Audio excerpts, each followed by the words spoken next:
Tere, Riho hangub siis sellise koha peal Hiiumaal. Täpselt asukohta ei ütle, sest see on nii ülbe koht.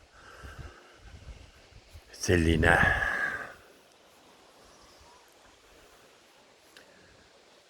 täielik chill, vaikus ja rahu.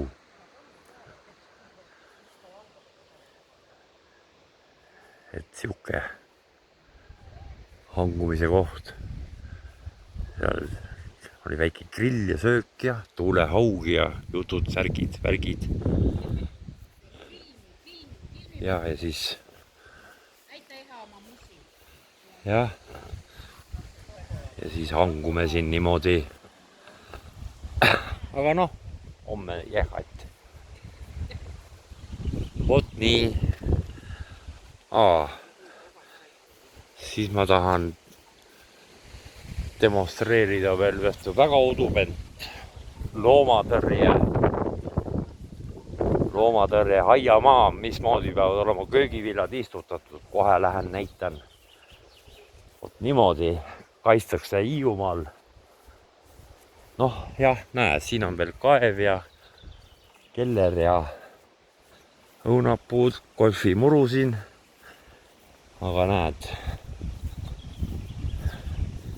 köögivilja kaitseks siis metssigade ja muude kaabakate eest on niimoodi siis